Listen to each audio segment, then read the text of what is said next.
You're listening to Tavern Sports Radio Network. Show me the money! Show me the money!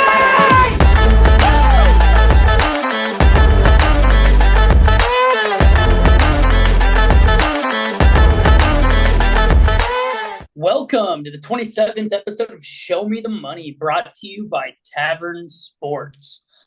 Last week was an interesting one for the guys. I know some of us got our teeth kicked in. As a whole, unlike football season, we're getting our teeth kicked in. In football season, this show was hitting at like a 60-some% rate.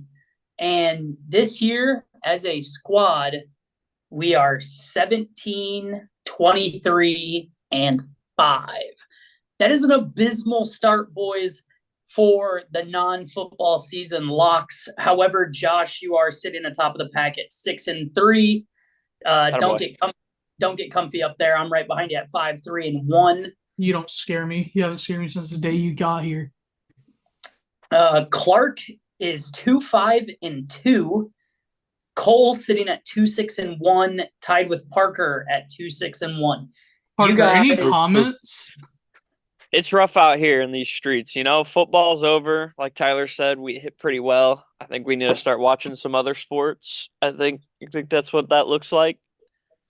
You guys, it's just gotta been get out of rough. that kiddie pool. It's just been rough. I mean, I'm not like throwing out crazy ones, but like sometimes they just don't work. Sometimes they just don't work. Yeah, I mean, we as a whole got to be better on that aspect. I know as far as it goes, like game to game, where we're just chatting them up, we've actually been on the right side of quite a few of them. It's just our locks are struggling. Besides Josh and I, are 11 of our 17 wins. So kind of need some help. The backpack's getting a little heavy over here for the Hill brothers, but we're trying. We're trying to will our way to a positive record. Let's try to get back onto that this week. Josh, you want to take us into some NFL deadline for franchise tagging this week? Yeah, so Tuesday was the deadline for franchise tags. Just some of the notable ones. The Colts tagged Michael Pittman Jr., the Bengals tagged T. Higgins, kind of showing that they're going to let Boyd walk in free agency. That's already kind of been confirmed. The Jags tagged defensive end Josh Allen, and the Panthers tagged defensive end Brian Burns. I wanted to highlight those four players specifically because, especially the last two, the two D-line guys, I think it shows how well Poles did in that Montez Sweat trade.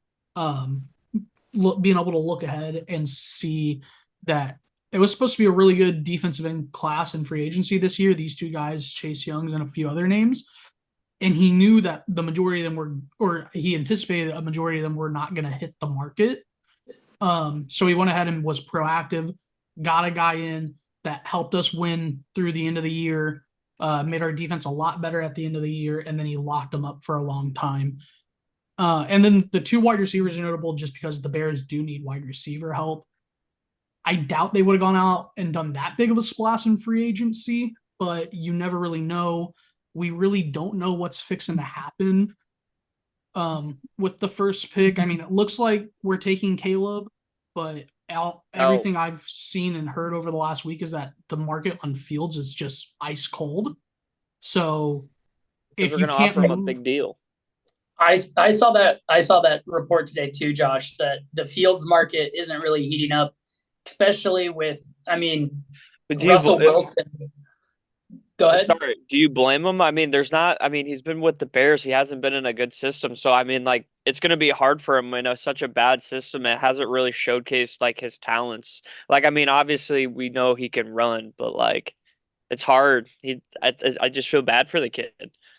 Yeah, to that point, some coaches, they have that attitude, that cockiness. I think that's why they made it to the league, where they're like, oh, well, our system's better. I can fix him. He has, we've seen it. He was a first rounder for a reason. He has the arm talent.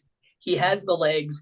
He does need coach to get that quick release going. That is kind of his biggest problem, is he holds onto the ball too long. But like I was saying, the Fields market is kind of struggling, because this class is deemed to be such a heavy quarterback class. This class looks really good just on that. And then you have guys like Russell Wilson available, which everybody for his last contract with Denver was like, hell no, he's way too expensive. But now with the Broncos eating $39 million and you can bring in Russ on a veteran minimum, I think a lot of teams are more interested in Russ in that sense of a proven Super Bowl winner, MVP caliber quarterback, a potential, people are saying Hall of Fame quarterback. I don't necessarily know about that. But along with that line, you have Kirk Cousins. If you're a team that, maybe doesn't have a ton of draft capital, but you are wanting to do something better in that quarterback slot, Kirk Cousins has showed that he's a guy who can win games. And he truly is a game manager type. So. Well, and Tyler, on that note, the number one contender for Fields for the longest time, it sounded like, was Atlanta. And they've come out and said that they prefer Kirk. They think they're ready. They don't want to go through the trials and tribulations of Fields coming in. I mean, Fields fits their timeline with their star pieces a lot better, but Kirk won't lose you a football game. Kirk won't win you a football game, but they feel like they have the pieces around Kirk to win football games without him having to do too much. I mean, Kirk has definitely won himself a couple of games. Like, all respect to him. But yeah, I don't blame him. You have good talent there. You have Bijan, you have Algier, you have Pitts, you have London. Like, you have guys that can make plays for you.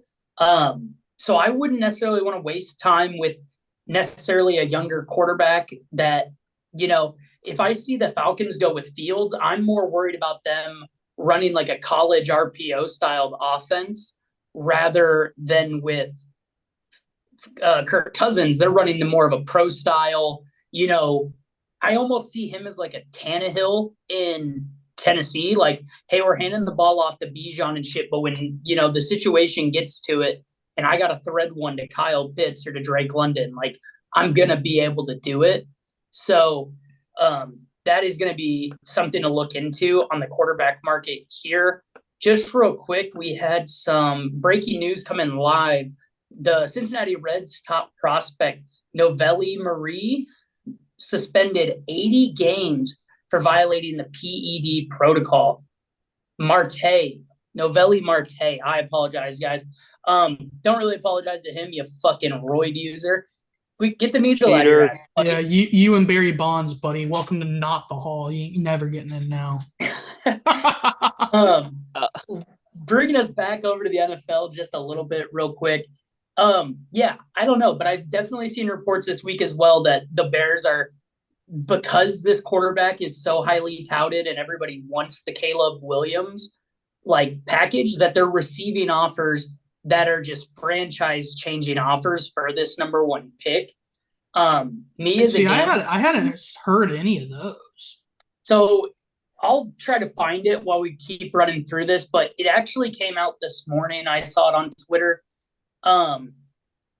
But I also, being a gambling guy, gambling show here, how many of these generational top prospects turn out to either be a quote unquote bust or to just not be that guy because they're going to a system that needs more help than that anyway, right? I mean, realistically, the last one to hit ungodly hard was Andrew Luck? Yeah, because Trevor Lawrence. Because the jury's still out on Trevor. I think he still can be that guy. Yeah, I mean, Trevor Lawrence is good, don't get me wrong here, but he was highly coveted, has been talked about, fucking number one overall pick since he was in sixth grade kind of guy. And he's just, in the league, he's above average, average to above average, Yeah, you're a top, you're an 8 to 13 guy, Yeah. But if you're a generational guy, you need to be top 5. Me being a gambling man, I'm taking all these picks. You have 9, you still have pick 9. My perfect idea here, right? Give me the GM hat for a second. I'm going to put it on. I'm trading away the number one overall pick, going back to 2, 3, 4, wherever it's at, taking best available, whether it be, wide receiver or Joe Alt, the left tackle, or See, just hear me out here. Tyler Huntley, backup for the Ravens, is a free agent right now. Bring Huntley in to compete with Fields. Similar style guys, like he can run around too. He's shown that as well. But Justin Fields has also made strides. The team was the number 1 overall pick. Now we're the 9th overall pick. Like it's getting there with the help of Kmet coming along and DJ Moore coming along. The team's gotten better. Think about what could happen if we get 3 first-round picks in a player or like some crazy haul that even if we have to dump Justin after this year and we pick up the next greatest thing, because next year we're going to hear the same thing. It's the best quarterback to come out in years. Like, yeah, I mean, there's so many different things. Yeah, fucking give me Coach, and we're getting prime with him. And he's bringing his Louis.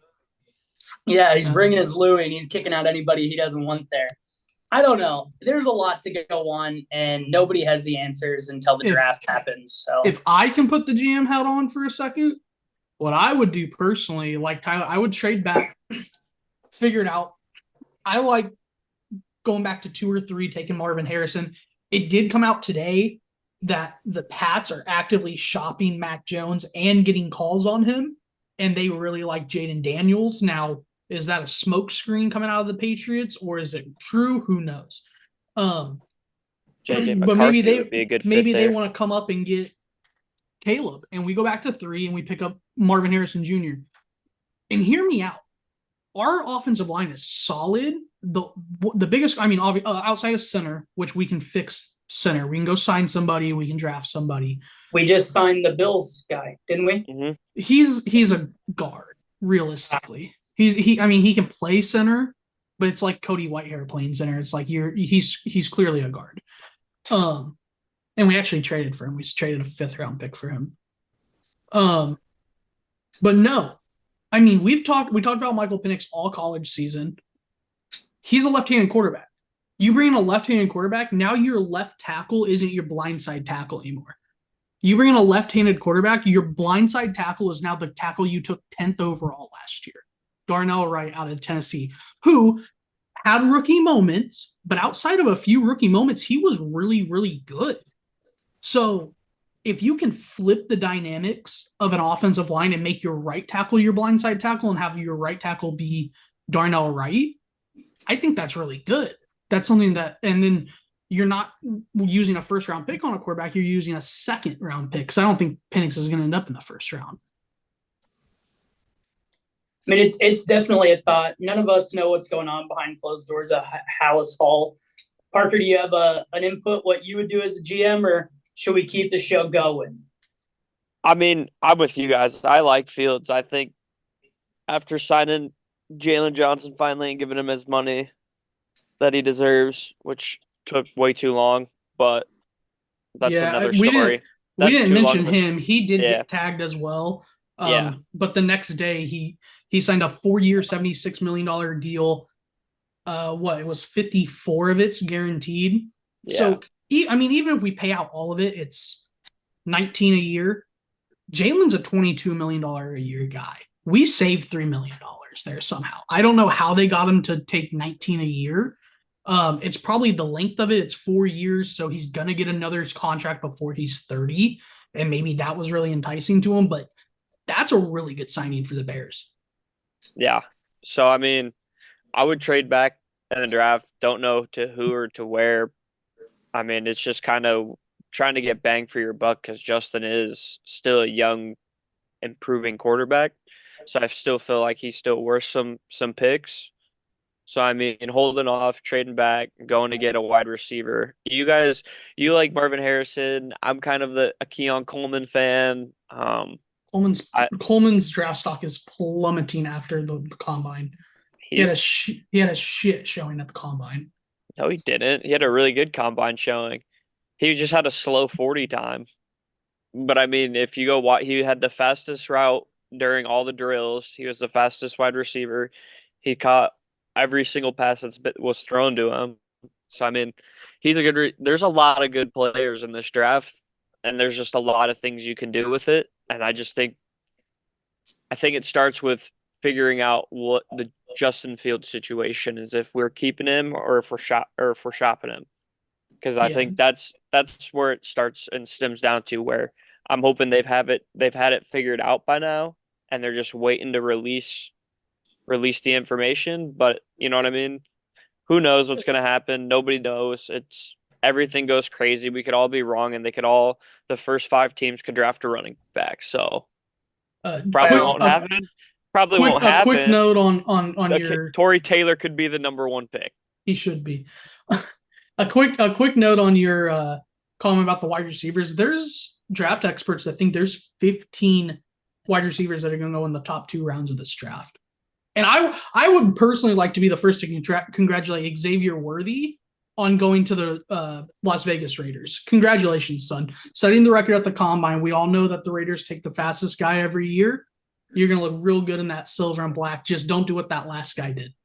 I was gonna say, don't be the fastest guy on the Vegas Strip. Okay, you'll end up in the jail out there. Henry One Ruggs, more what up, thing.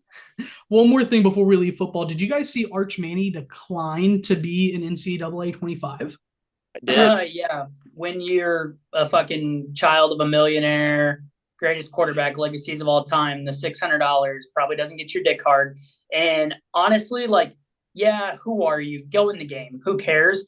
But also, I can see it from his side of being like, I don't want people going and putting me in over Ewers or whatever, and everybody being like, oh, he sucks, or oh, we need him in over Ewers, and causing like issues and shit.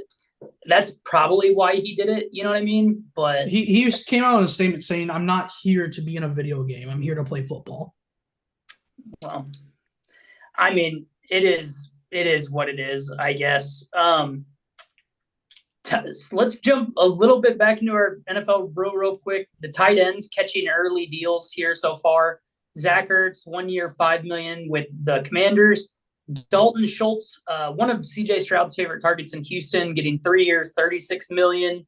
Hunter Henry signing with the Patriots for 3 years, $27 million. And Mike Evans, not a tight end, but legendary receiver, Mike Evans, going back to the Bucs on 2 year, $52 million deal. The Buffalo Bills. Did you guys see the Bills kind of Clean shocked. house. Yeah. Clean house. Everybody, it was everybody that was on the Pat McAfee podcast. I don't know if we're gonna shout outs, no free brand deals. But yeah, I seen a clip today from their show, and it was like they just kicked everybody off that was on our show. And then they like had a clip of each one of those players on the show. Yeah. I mean, the biggest one for sure off of this team leaving is safety Jordan Poyer. He's a fucking dog.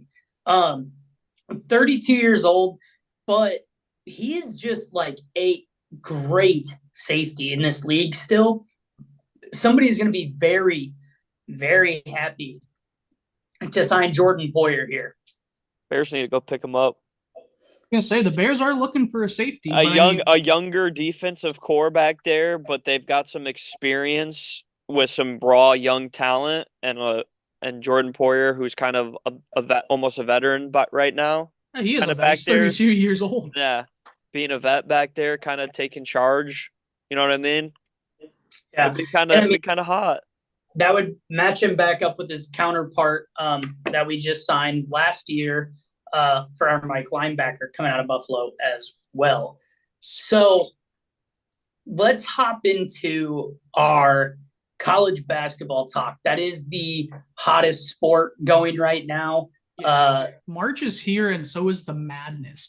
We're not going to talk much about it, but did you guys see that earlier today? The Ohio State women, who split the series with Iowa this year and have been ranked ahead of them, were the number 1 seed in the Big Ten tournament and lost earlier today to Maryland. It was the Maryland women's first ranked win of the year. What a time to have it. I mean, OSU's women's are still going to be in the big dance, but they still might beat out Iowa. Probably not as long as Iowa can take care of business and win out this conference tournament. Iowa will probably jump them, but who knows? Yeah, I mean, Iowa, it definitely makes it easier for Caitlin Clark to get a Big Ten championship ring put on her finger. That'll be cool to see. Hopefully, Iowa's currently playing right now, the women's team. They're up 20 at half. Yeah, so They're Penn State, right? Yep, That's Penn right. State. So beating the shit out of those Nittany Lions. Speaking of Nittany Lions, what the fuck is a Nittany Lion? Moving on to our conference tourneys, the ones that are already underway in the men's side, coming out of the one bid leagues, the ASUN Conference, the Big South Conference, I actually have on right now. UNC Asheville had a 9-point lead at the break and is currently down 5. They're trying to fuck me. That's cool. The Horizon League, the Ohio Valley, the Patriots League, and the Northeast Conference are the one bid teams that are currently playing right now. Notably, the ASUN Finals is going to be either Saturday or Sunday on ESPN2. If you give me a second, I can tell you. Official bracket. Please load. The finals for the ASUN is going to be 2 p.m. on Sunday, 2 p.m. Eastern, Sunday on ESPN2, between Stetson and Austin Peay. Austin P, thank you. It's P-E-A-Y, so. It's P. Fuck you. Okay. Austin Peay. I don't fucking know, dude. Stetson damn near got knocked off. Stetson almost got knocked off in the semifinals. They won by 1 point over number 10 Jacksonville. I mean, Jacksonville went on a little bit of a Cinderella run. They beat the 9 seed Kennesaw State, who, if I'm not mistaken, they were the representative from this league last year. And then they came out and beat the number 1 team in the conference, the one that most people had this, Eastern Kentucky, by 2. So already a little bit of a Cinderella going on in March. Yeah, it's going to be whatever team comes out of this league is going to be a 16 seed getting the absolute dog fuck kicked out of them first round. Can't wait to bet against them on a 24-point spread on a fucking Thursday afternoon. That's going to be fun. The Big South, speaking of it, Parker likes to talk a lot of shit. The number 1 seed, High Point University, had them in a teaser today. I wasn't talking shit. Just when you send me a team that looks like a high school team, I'm just like, what are we doing here? No, they did not get upset, Josh. They won. I sent Parker a bet last night at about 10:30, 11 o'clock. Said, hey, man, here's the teaser for tomorrow. And all he typed back was High Point, ? I said, don't you dare disrespect the High Point ever again. They make shitty firearms. What is a High Point? What are they, Tyler? What's their mascot? High Point what? Couldn't fucking tell you, but they won today, and they're on the track to make me some money. Other possible 2-bid leagues that are going on right now, the Sun Belt, they have JMU and potentially App State. JMU is KenPom's 61st ranked overall team. JMU actually totes the best record in college basketball right now. However, they do play in the Fun Belt, not really a great fucking tournament. Speaking of great tournaments that our fearless owner of this company will be going to tomorrow afternoon, the Missouri Valley Conference, potentially a 2-bid league. I would want them to be a 2-bid league because it's fun to watch. However, Drake would have to win that for it to be. I don't think Drake gets in if they don't win it. I think Indiana State gets in no matter what. All right. Thank you for that breakup. Yeah, to be a 2-bid league, Indiana State needs to lose to Drake or at some point let Drake get in. Indiana State, they are amazing. The Sycamores, they got Kareem Abdul-Jabbar. I saw Larry Blurred as a name for Robbie Avila. Didn't go to high school with analyst Cole Silla, but definitely went to the same high school as him. The Mo Valley Arch Madness, as they call it, getting played in St. Louis. Fucking crazy good time. Gonna be great games all up and down it. I actually sat down and watched Indiana State play today. They're fun to watch and potentially a Sweet 16 team, in my opinion, if they get the right matchup. Bracketology just dropped this morning today at 8:30, actually, and I believe they had them in as like a 12 seed. And I personally think they could do some damage as a 12 seed. What do you guys think with the Indiana State Sycamores? Yeah, man, that infamous 12-5 matchup, you always got to have at least one. Personally, I always favored 3 at about 2 to 3. No. Yes, Tyler. Time out. correction. They have them projected as the 11 seed right now. Guess where they got them playing? Indianapolis. First round against Wisconsin in Indianapolis. It's a home game. A home game for the Sycamores, baby. It'll be a rowdy barn. Tyler, we know what it's like for a lower rated team to be the home team, huh? Yeah, and if they were to make it out of that, and again, this is Joe Lunardi's bracketology, nothing set yet, but in this matchup, they would potentially be facing Marquette or Vermont. Give me Indiana State over both of those. I mean, that's a bold take. Shaka Smart and the boys playing good basketball if they could learn to rebound. I think the only way Indiana State goes down is they have other guys around Larry Bird, but they really, if you attack Robbie, if you attack Robbie and get him in foul trouble and get his ass on the bench, it's really going to throw their rhythm off. They are a kick it inside to him team. He kicks it back out to an open shooter when he gets doubled. That's kind of their MO. That's kind of their story and how they're doing so good here. So I don't know. It's definitely something to look at.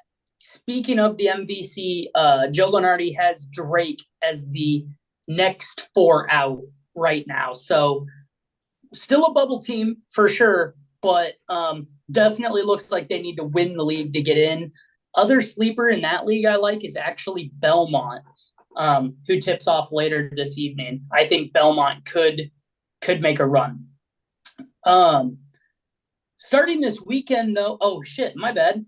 We also have the West Coast Conference that kicked off. Tyler, Belmont lost earlier today to UNI. Oh, fuck, I'm thinking of Bradley, not Belmont. Bradley is the nightcap out there in St. Louis. My apologies. Speaking of other conferences that already started, the West Coast Conference, I mean, I respect the conference that lets the teams who did good in the regular season, advance. But this West Coast Conference gauntlet style tournament, I like it. I love it. It's ridiculous. It's for a team like Gonzaga, traditionally out of the West Coast Conference, to ensure they don't ever have to play a fucking Pacific or a Pepperdine and potentially get knocked off from a one-bid league. Pepperdine notably slapped Portland earlier this week. I mean, dear God. It was Pacific. They beat Pacific. Like, that was unrelenting, merciless. Yeah, it was 56-9 at the break, and they didn't let up. But the West Coast Conference, essentially, all the teams are playing a bunch of bullshit games this week. For this weekend, Gonzaga, and actually I think it's Monday maybe, Gonzaga and St. Mary's finally play their first game in this tournament as the number 1 and number 2 seeds, respectfully. But getting into the tournaments that are starting this weekend, notably the smaller leagues, traditionally one-bid leagues, the American East, the Big Sky, the Coastal Athletic, the Southern Conference, and the Summit League. The Southland Conference is in there as well. The big boys are still looking forward to like next weekend where they're really getting fired up and getting hot. The big boys got to finish out regular season this weekend. They all, with exception of the ACC and the Big 12, they all start on the 13th, which is Wednesday, I believe. Yeah, Wednesday. The ACC and the Big 12 start on Tuesday on the 12th. And then there's a handful of other one bid leagues. The A10 possibly could get 2 bids if Dayton loses somewhere in there. I think Dayton's a lock for the tournament, even if they don't win that A10 league, personally. Yeah, notably teams in that, Loyola, VCU. VCU is going to have a harder time, but they've definitely showed they can do it. And then Richmond, the Richmond Spiders, being teams that could come out of that league. Definitely some money to be made betting on these tournaments. If you have a favorable matchup, like before the MVC started, you could get good value on Bradley and at Drake as well. But even Indiana State was plus 190, which is kind of letting you know the books think that this tournament is wide open as well. 2-in-1 show. Breaking news. Anthony Joshua knocks out Francis Ngannou with a right hook in the second round. Just happened. Francis Ngannou, Crazy. really wish you were back in MMA, beating the piss out of John Jones. However, if there was one guy I want to have on my side in a bar fight, it's John Jones. He is not afraid to attack cops nor women, and he would be fueled on cocaine. He would win that bar fight for me. Moving back to basketball, speaking of the big boys, how about we get into the games for this weekend, guys? Loaded slate top to bottom here. We only have a couple of them listed. Creighton headed into Villanova. Villanova's only 1.5-point dogs. Creighton toting like a top 10 ranking, 10th in KenPom, 10th overall offensive and 24th defensively. Villanova 29th ranked overall in KenPom with the 68th best offense and 13th best defense. Part of me wonders why this line is so short. And is it because it's senior day in Philadelphia? Is it because Creighton's not really playing for anything seeding wise? I don't really know here, guys. Nova did take this one on the road earlier in the year in overtime. I mean, Creighton's got a decent team, and Villanova's playing pretty well too. So, I mean, those are two teams that I've been to the tournament and want to get back to it. So, I mean, it's going to be I feel like a really scrappy game. It could go back and forth. For sure. Like Josh said, Nova did win this game by 2. That was back in December, but it was on the road at Creighton. So maybe a little revenge spot here for Creighton if they want to get up for it. KenPom has this game as Creighton winning by 1, which I definitely think is interesting for sure. But if you give me this good of a team as Creighton, I know it's on the road, but 1-point favorites, great money line value. I think I'm personally going to have to take Creighton here on the road. I know it's a tough environment. It is a cross-country road trip going from Omaha to Philadelphia, but I think the boys get it done. I think they want to go into the tournament hot.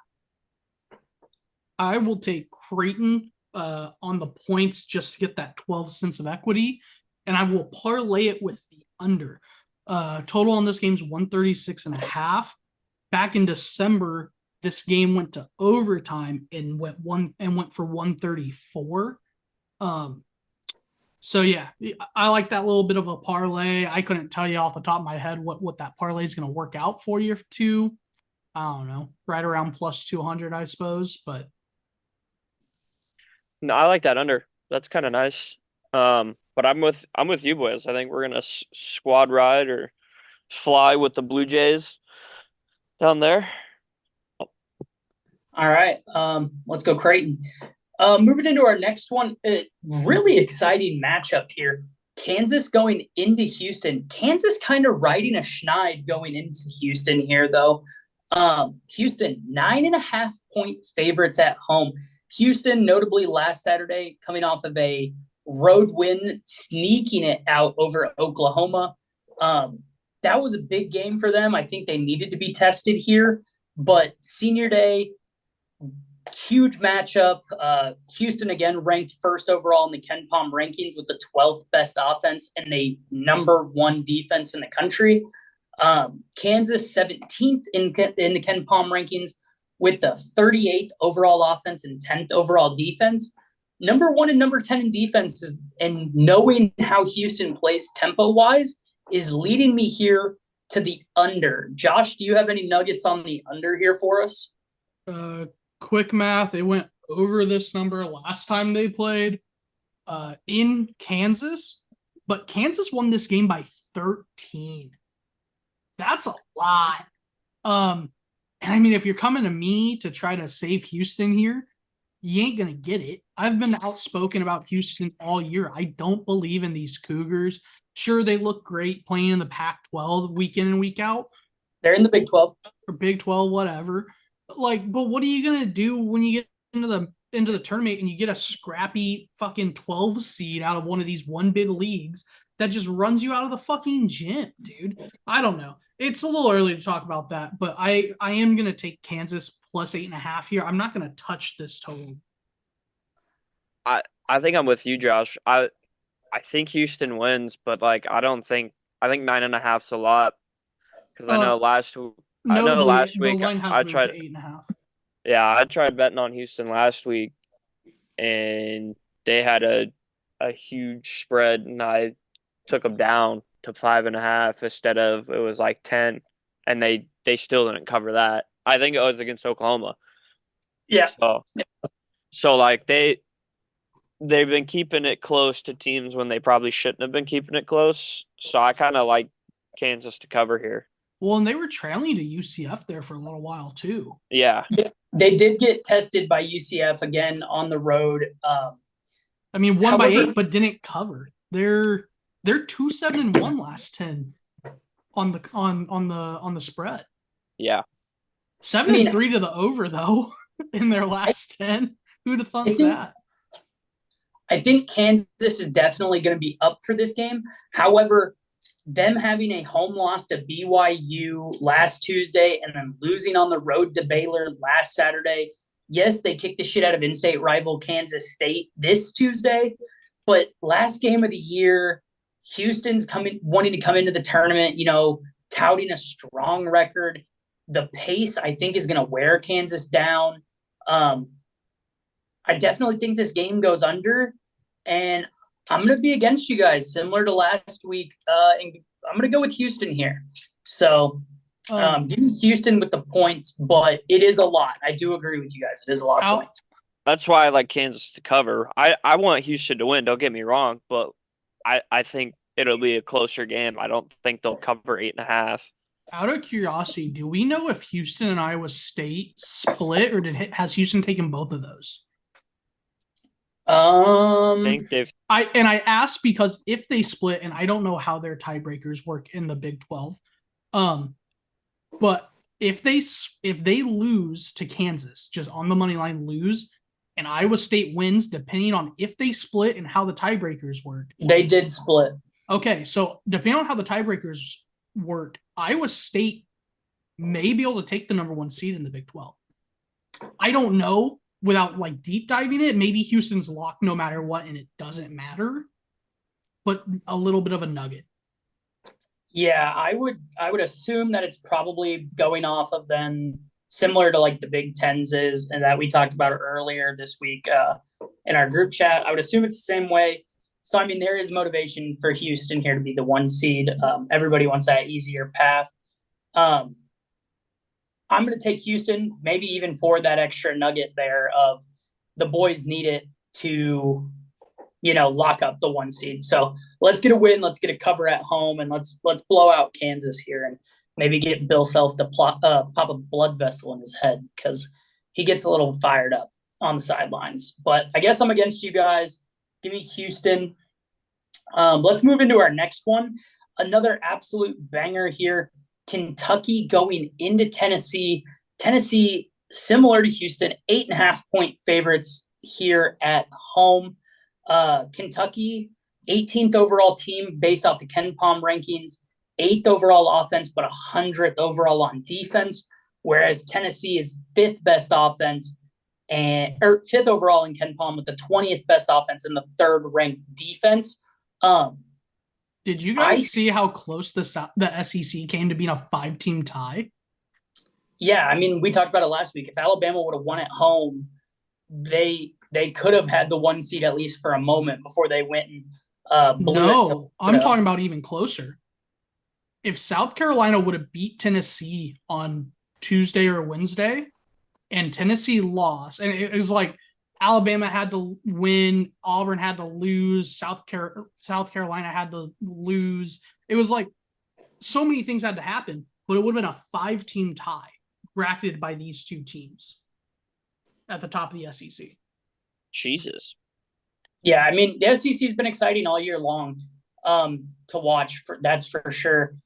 I personally here think Tennessee's too hot. Like I said, going into Bama and fucking me out of a parlay. Thank you, Tennessee, for that. I went against you guys last week and took Alabama at home. Thought the boys would get it done, but Alabama has been looking shaky to end the season so far. Tennessee, on the other hand, has been red fucking hot, going into Tuscaloosa and getting a win, beating South Carolina, and now getting to host Kentucky. I think Tennessee wins this game handedly at the home floor up there in Rocky Top. KenPom has this a 9-point game. Tennessee won by 11 at Kentucky in early February. So go ahead and give me Tennessee here with the points. What are you guys thinking? I don't really know how I feel about the spread, but Tyler, you brought up this game from earlier in the month. They almost joined the 200 club, which this isn't the NBA. That's not very common at high level Division One college basketball for a game to join the 200 club. They went 195. So I love this over of 167.5. I do too, but is Kentucky gonna put up the points like that? I mean, we know Tennessee can. They're just playing lights out, like Tyler said. I mean, Kentucky is on a 4 games streak of putting up 90.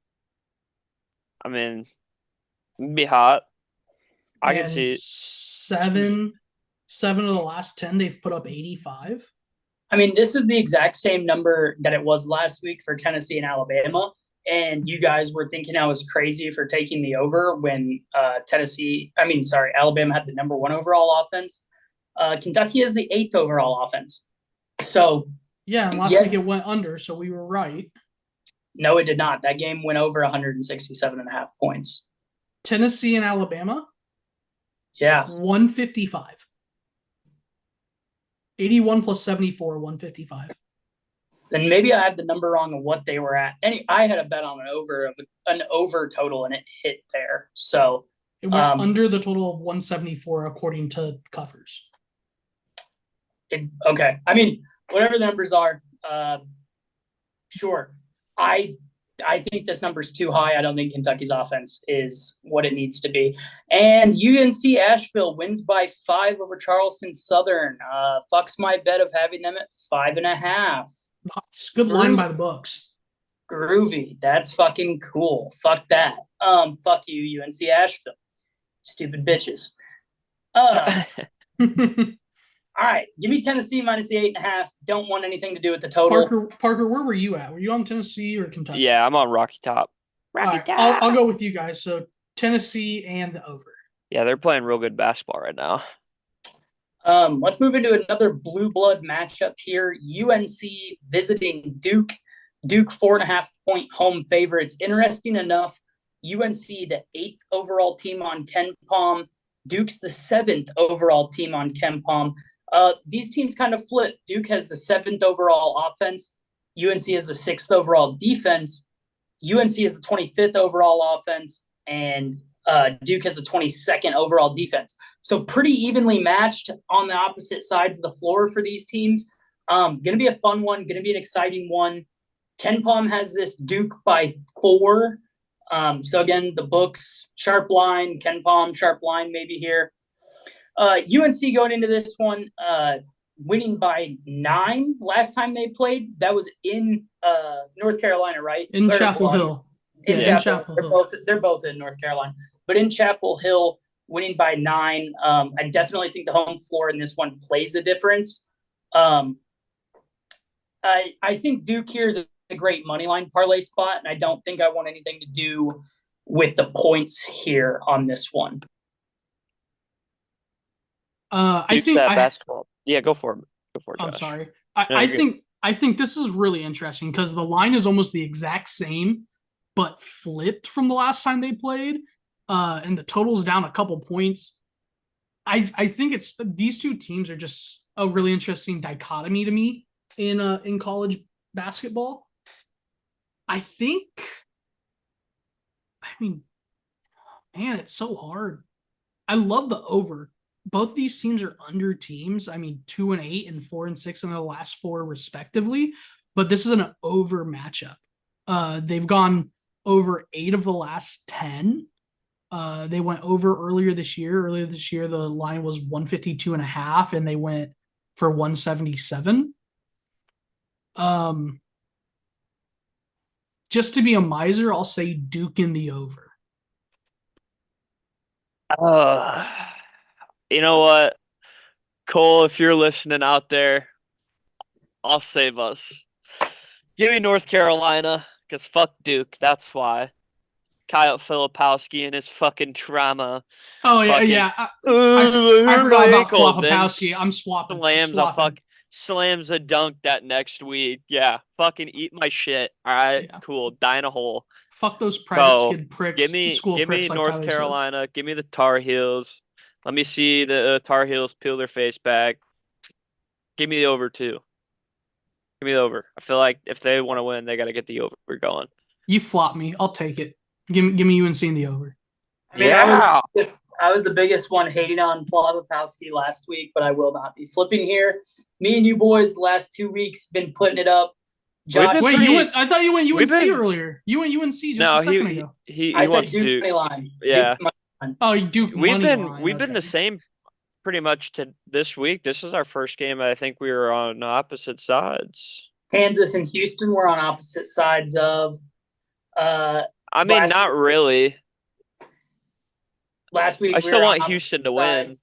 I'm gonna fucking. I don't think they're gonna win by 8.5. I'm putting the Dukes up with you, Josh. You know what happened in the living room when we were 12 or 13? Don't fucking come at me. I'll drop you again. Okay, Fucking okay. pussy. Hit Mom's one not- hit one button shot in his entire fucking life. He thinks he's bad. Womp womp.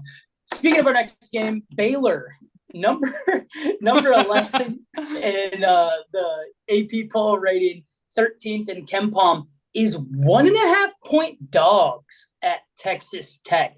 The Red Raiders touting the 30th overall ranking on KenPom, 21st offense and the 64th defense, matched up against Baylor's 5th ranked offense and 75th ranked defense. KenPom has Baylor winning by 1. Baylor was the dog here. I'm going to take Baylor. I'll take them on the money line. I don't want to sweat a fucking point. To me, it doesn't matter. If you're going to lose by 1, you might as well have just won the game. Don't be a bitch and lose.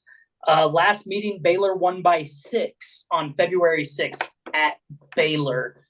Go ahead and give me the Baylor Bears here, boys. What are you guys thinking? I'm gonna agree with you, Tyler. Yeah, this line's super close. I can see why playing in Texas Tech and their gym. That's a hard place to play. They do love some basketball down there, and they're a scrappy team. They're no team to take lightly. This would be a huge win for them. But I like the Baylor Bears as well. So give me the Baylor Bears on the money line because, like you said, it would be dumb to take them to win by a point. Give me Mr. Brittany Griner and the Baylor Bears and the under. See, I'm surprised, Josh, you're saying the under here when it's the 5th and the 21st offenses versus 74th and 60. Yeah, there's no defense going to be played. And I hear you guys. And they went over the last time they played, but that was in Waco, and teams tend to leave a little bit of offense at home, right? And they only went over by 7 points. So that's why I'm on the under here. It could be a sharp line. I could look like a fool come Saturday afternoon. But this one feels like an under to me. See, I'm gonna go against you here because if Texas Tech is gonna beat Baylor, I think they need to run up the score. I don't think they're gonna be able to play a cagey affair with them. I think it needs to be higher scoring. So that's why I'm gonna take the over here in this tight game. So that's just one man's opinion on it, though. What do I know? Not shit. Four of the last 5. 3 of the last 5 played at Texas Tech in this matchup have gone under this number. So about 50-50. Gotcha. So we all rocking Baylor here, just opposite sides of the total. Yeah. Yeah. All of us on a fucking road dog. See how that works out for us. Maybe fade. Let's talk about our last game of the slate for college basketball for Saturday anyway. We have UConn minus 8.5 going into Providence. The Friars are, I don't know, dead in the water unless they make a crazy fucking run. Providence in the first 4 out right now. Villanova the last 4 in. We talked about it last week. This Big East Conference is just a fucking massive shit show. Right now they have Seton Hall, St. John's, Villanova, and Providence all on the bubble. Those teams' Big East tournament lives are going to be on the line, and they're going to need to make some splashes to ensure that they get a spot in the big dance. I love me some Big East basketball. I love UConn. I personally am leaning towards UConn winning the whole thing again this year, going back to back. They are just leaps and bounds better than everybody, even though they do have some losses on the record. 8.5 is a lot of points. Gonna be a fucking it's up to 9.5. All right. If it makes you feel any other kind of way. Here's what I'm saying. The points are scary. 9.5 is a lot. Again, it will be Providence's senior day. This game definitely. I mean, if they lose, they're expected to lose. It's not going to be as detrimental. But if they win or push this UConn team, it could be massive. I'm gonna say give me Providence here, but my money will be on UConn in a teaser. I want everybody to know that I will tease UConn down. But I do think Providence is in a good spot here to cover at home in a needed game, a gotta-have-it game, as long as they can rebound. UConn controlled the offensive board against Marquette in Milwaukee this week, and that really was Marquette's demise that game. Hopefully Providence watched a little bit of that game and knows they need to get the fuck on the boards and crash the glass if they want to have a chance here. Tyler, can I ask you a question real fast? Yeah. I don't want you to look at anything. I want an instant answer. Okay. 139.5 over under. Over. Faster. Over. Okay. This line is amazing. Can I tell you why? The last two matchups, this game is finished at 139. Wow. Books really cooked with that one. Books are cooking. Give me the over here, and I can't tell you why. Probably because we have the third overall offense. However, now when I'm looking at it, 14th defense and 19th defense. I mean, cagey affair as far as defenses go. They went over early this year, but only because the line was at 136. And it went to 139. All right, boys, Crazy. Give me 140. Give me 140 here. Yeah, give me Providence in the 9.5 points. But I definitely am going to be putting some money on UConn. But for a pick, give me Providence here. It's just too many points at home, in my opinion. If Providence covers, it's in a dogfight. They got knocked to their knees and they drug UConn down with them. Providence plus 9.5 in the under for me. All right. Well, I don't know. I haven't really watched much Providence basketball, so I can't really give you a say on what they've been up to lately. But I know Also, UConn has nothing to play for.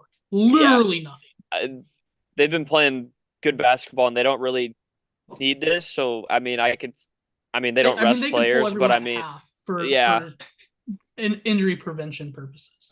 Yeah, we could see more minutes coming from more bench players, which is good because they need that. Get them ramped up before the big tournament, because realistically, your bench is the biggest key to winning March Madness. If your bench player can come off the bench and their minutes and have good, useful minutes, putting up points and playing good transition basketball, you're going to win games. I mean, that's kind of comes down to it. But yeah, I don't know. I see why you guys take Providence because I mean, who knows what's going to happen? But I mean, I think UConn's going to win. So I'm going to be on UConn winning. Gotcha. All right. That's going to hang on. UConn money line or UConn on the spread? Well, that's the thing. I mean, I would take them just money line because I'm not too sure. Fair enough. Yeah. Because, I mean, if it's going to be a close game, that is a lot of points. But, I mean. You're going to be laying probably 500, minus 500. Yeah, that's why I'm not locking it. But, I mean, 480. Gotcha. I was going to say, well, let's be done with college basketball here, but who would we be if we didn't talk about the Iowa Hawkeyes? We play Sunday. Line is not out yet, but Iowa in the latest Joe Lunardi bracketology Moving up, boys. We're on the first 4 out. Last week we were in the next 4 out, but big road win Gotta over have it. Western. Gotta have this one here, as Josh said, against Illinois at home in Carver Hawkeye. It's senior night. A lot of sway going on with this. KenPom has this as Illinois winning 90-87, so a 3-point win for Illinois. Interesting to see what the spread is going to be here. How do you call it? You nailed it last time. 9.5. You called that shit 2 weeks ago. I did nail it last time. KenPom's at home at 3. I'm going to say Illinois is going to be 4.5. No. 4.5. I think they'll be 8. No, 8's way too much for a road game. I'm going to go 3.5 here, especially because KenPom's at 3. But 3.5 feels like it's probably the number. Again, Illinois winning the last matchup, but Iowa played them really fucking hard in Champaign. The boys have to be on. We don't take a lot of perimeter shots, but if we're going to win this game, the few perimeter shots we do take are going to have to be going in. Like, the boys got to be going green from outside the arch and lacing their limited attempts. Iowa is run by pound the ball inside and kick it out. Josh Dix, he's going to have a big game for us. Sanford's going to have to be that white boy in the corner, treating it like Columbine High School and shooting up the fucking building, because we are going to do everything to win this game. Give me Iowa. I'll give me Iowa and the points. I'll give the Hawks credit. Since they've been in do or die, they're winning. They got their backs pushed against the wall. In their last 5, they're 4-1. They're only lost to this Illini team in Champaign. Call me delusional, and I feel delusional. I think I was going to get it because they have to. Because if you don't, you're not making the tournament without winning the Big Ten. Without winning the Big Ten or being an Illinois or a Purdue in the Big Ten tournament, for sure. I think if Iowa made it somehow to the Big Ten championship game, there's an avenue for them. Then it comes down to the bubble teams and how many one bidders turn into 2 bidders that shouldn't be 2 bidders. Bid Steelers will be Iowa's demise. So everybody here, we need to be rooting for Dayton. As an Iowa fan, you need to be rooting for Dayton to win the A-10, so then they can justify not putting a second A-10 team in. We need to root against Drake tonight. Need Drake to lose tonight. Well, they're up 46-27 right now at the start of the second half. Yikes.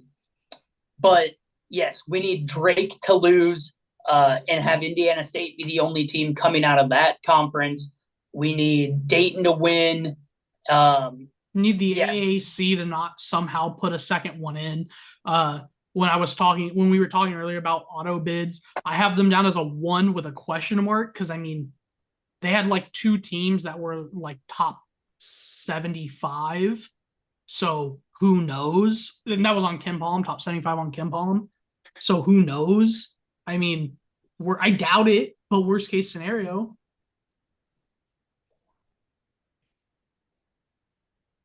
If I'm not mistaken, Parker, what are you saying, bud?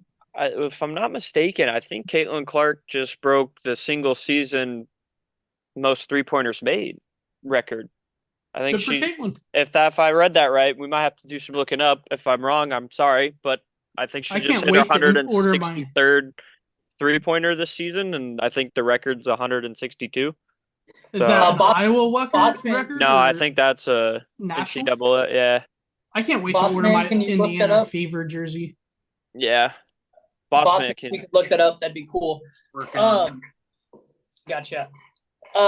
Josh, what you were saying, though, yes, these bid stealers could be the downfall of Iowa. We definitely need this win here. I hope the boys can get it done at home. Big game, big environment, got to get it done. So give me Iowa in the points for sure. But there's a chance Sunday morning I wake up and shoot a text to Parker and say, give me a money line ticket, just for the high of it. Because you got to have it. They got to have it, so we got to have it, right, as Hawks fans? Yeah, I think it's definitely – and being confirmed by Bossman right now, Caitlin Clark has broke the single season record set by Steph Curry. Ever that's fucking right. heard of him? Have you Yeah. ever fucking heard of him? So that's insane. She's a dog. The Detroit Pistons need to draft her. And fun fact, it took Steph Curry more games to do it. So Pistol It's invalid somehow. Don't worry, it's not valid. It's not a valid record. She's a girl. It's not Pistol valid. Pete, Smaller ball. Pistol Pete shoved that up your ass. So let's Rolling move your on, fucking boys. grave, Yeah. old man. Let's get out of our college basketball talk and get a ad read in.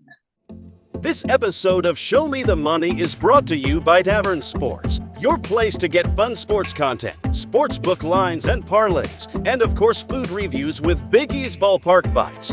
You can follow Tavern Sports on Instagram at Tavern Sports 2023, TikTok at Tavern.Sports, and Twitter at Tavern Sports 23.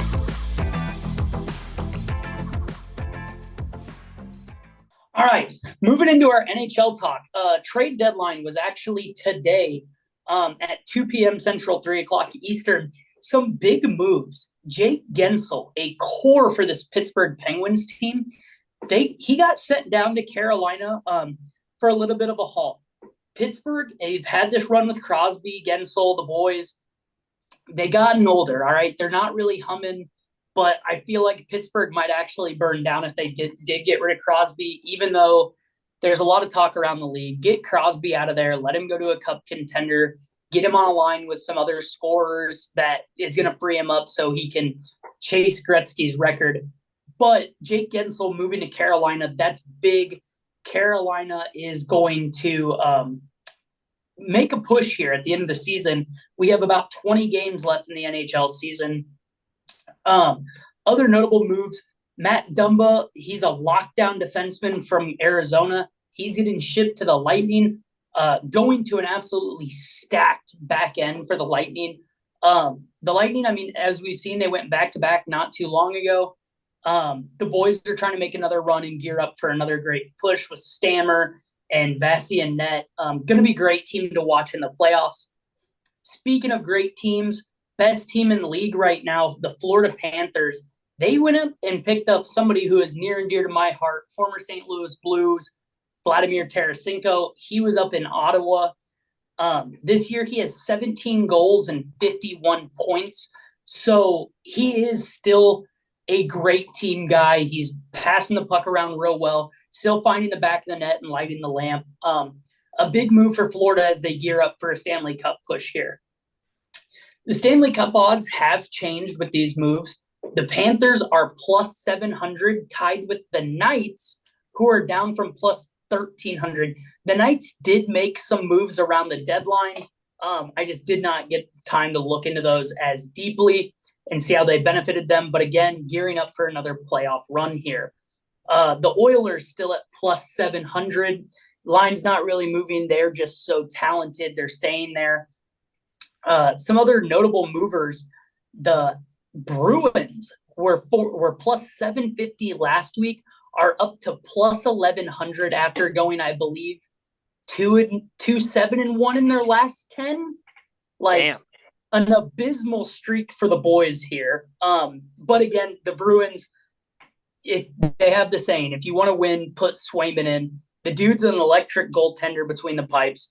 He's going to be all right. This team has the talent.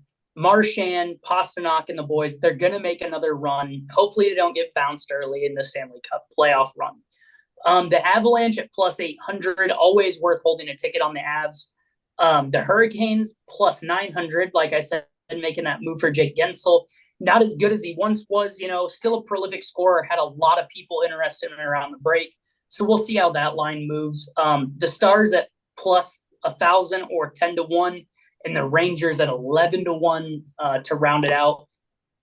Rookie of the Year, Bedard's odds have only gotten better. He's minus 550.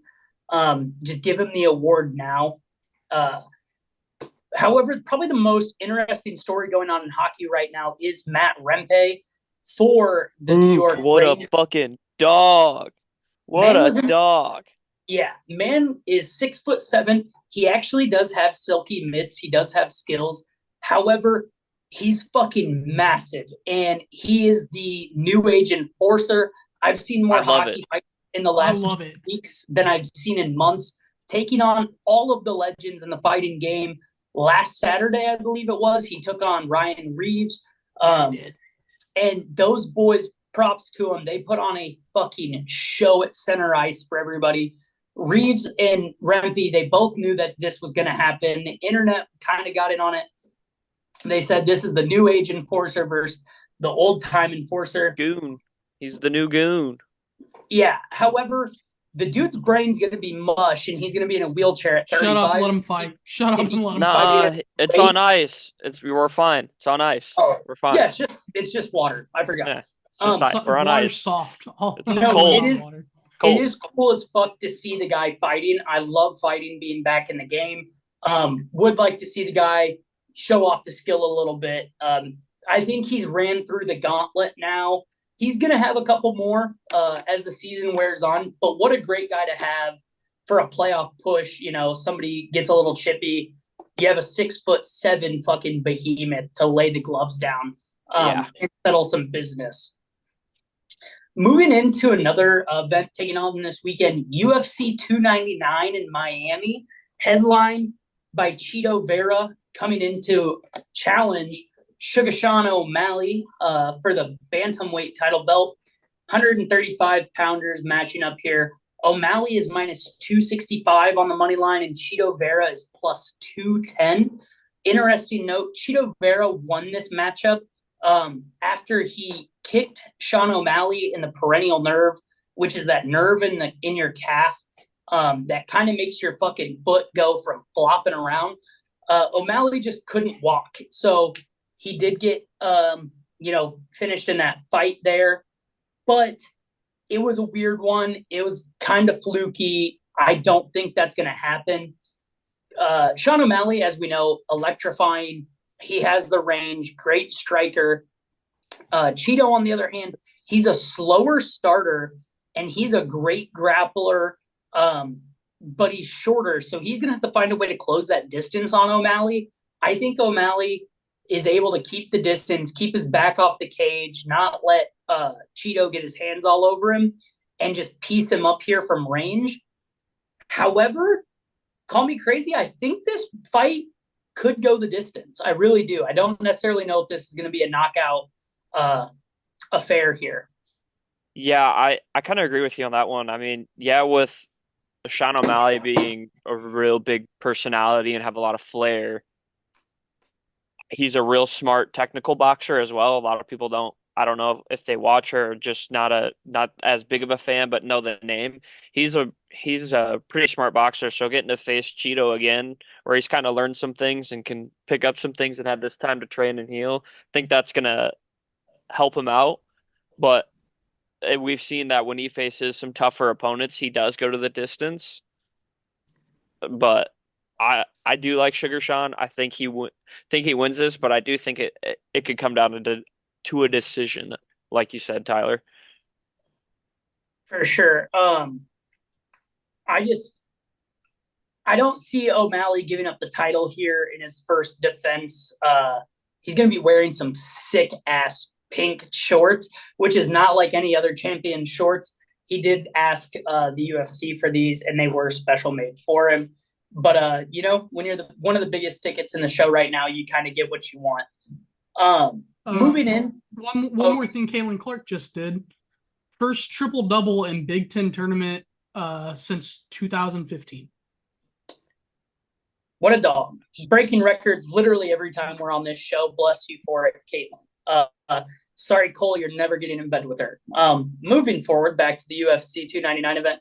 This undercard, the prelims, like great card top to bottom. Staying in the main card, though, here, Petr Yan versus Song Yadong. Petr Yan. It's not Peter. It's Petr. Petr Yan is minus 124 on the money line with Song Yadong at plus 102. Yan has never been knocked out, but he has also never knocked somebody out. And Song Yadong he has not fought in over a year. So some interesting notes coming into this one. I think the best bet here is for this fight to go the The distance. distance. Yep. It's currently minus 235 right now, but maybe a parlay play. But if you have a side here, you could go in and get method of victory lines. Piotr Jan by points, so in a decision is plus 145, and Song Which would be Yadong, big. Song Yadong is plus 200. So it's just definitely something to look out for there. Both plus money lines worth a sprinkle, in my opinion. So Yeah, I place think 1 on each of them, and if it goes, and then you're just rooting for the distance. You make half a unit with if Piotr wins, or you win a unit if Yadong wins. So definitely something to look out for there. Maybe a cool area, and just rooting the fight to go to the judges. yeah, if I'm not mistaken, the last like 3 fights of Peter Yan have all gone to the or have gone the distance. I mean, he's lost, but they've all but he's lost by points in the end. So I mean, this could be another one. They're both kind of great grapplers and are scrappy fighters. So this, like you said, is going to be a real interesting one that they're both plus money on the points in the distance. So that could be a real interesting bet to look out for this weekend. Yeah. Other fights on this card, some names, the common man might know. Gilbert Burns, he's still a stud, but he's actually plus 138 going on this card. One of my favorite fighters to watch, just because he talks shit even in the cage, Kevin Holland minus 132 against Michael Page. The only thing about Holland is sometimes he just goes out there and is trying to put on a show, and it doesn't seem like he's really got his head in it, but he is fun to watch. And then the co-main event, Dustin Poirier going against Benoit Saint Denis. Poirier's plus 168, Saint Denis minus 210. Some fun tea leaves here for this one. Poirier has never lost 2 fights in a row, but he is coming off of a head kick knockout at 35 years old. He's on the downslope of the career, guys. I mean, 35 is old in any sport, specifically one where you're getting the shit kicked out of you for a living every day. So, I mean, a lot of people here wanting to follow that trend. A lot of people are going against the trend of Poirier saying he's older, he's washed, yada, yada. If you're going to take the side for value, I don't blame you for Poirier at plus 168. There's talk about him retiring a little bit. So Yeah, I've heard that maybe he too. tries to go out as a winner. But I'm not really sure here on this one. I think my plays are going to be O'Malley. I don't know how I'm going to play him, maybe as just a parlay piece on the money line. And then I'll definitely have some tickets on Yan and Yadong to go the distance. I'm probably gonna. I might. Go ahead. I'll probably put Gilbert on a ticket for myself. Yeah, I mean, definitely fun to root for an underdog, but a lot of close lines. Normally, Yeah. some of these cards have massive fights. This card, on the main card anyway, the heaviest favorite is O'Malley at 265. Minus 265. Everything else is less than that. So plenty of value if you can pick the card right. You could have a crazy parlay here. Not UFC news, but fighting news. Jake Paul agrees to fight Mike Tyson. Don't Did you guys know when see that's the? And don't try to go legitimate. Somewhere in June or July. July, I think it is. But did you guys see the video Tyson Scamp put out? Yeah. He's still got those hands. His hands are fucking wild. Yeah. I mean, I get that, but can he take shots now? I mean, like, yeah, Jake's trying to become legitimate, and he's actually starting to fight legitimate boxers, and now all of a sudden you're going to go back and fight 65, 55-year-old Mike Tyson, 45. Jake pays off everyone he fucking fights. So it's like if you're going to go true into the sport, don't go fight Mike Tyson, go fight somebody in your weight class that's got a name already made.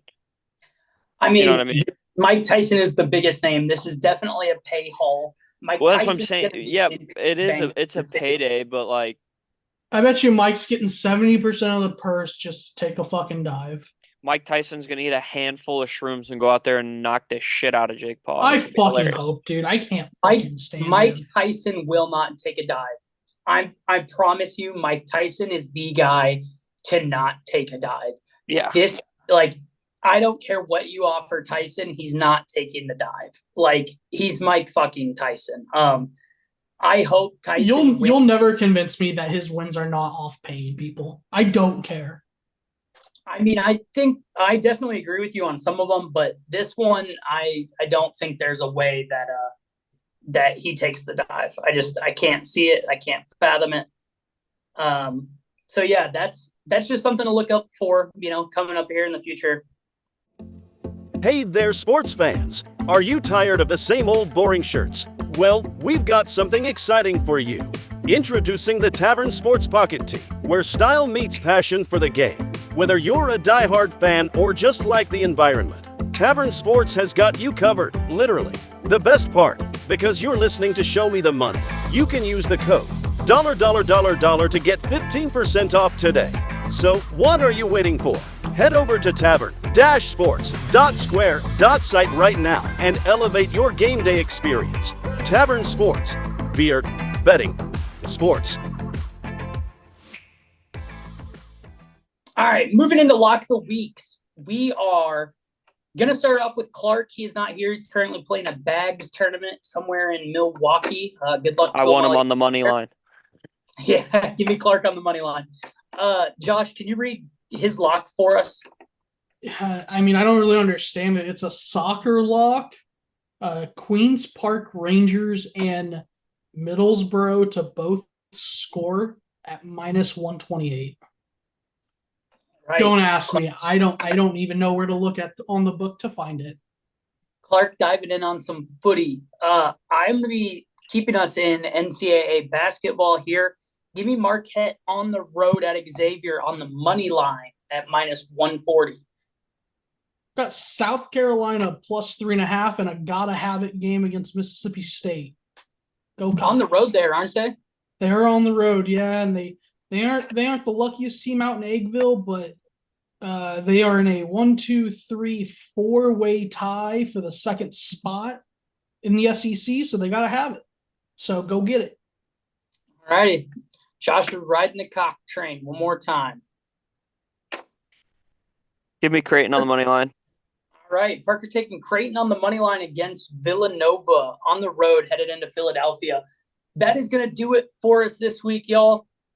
We gave you the picks. Now it's your turn to show me the money. Show me the money!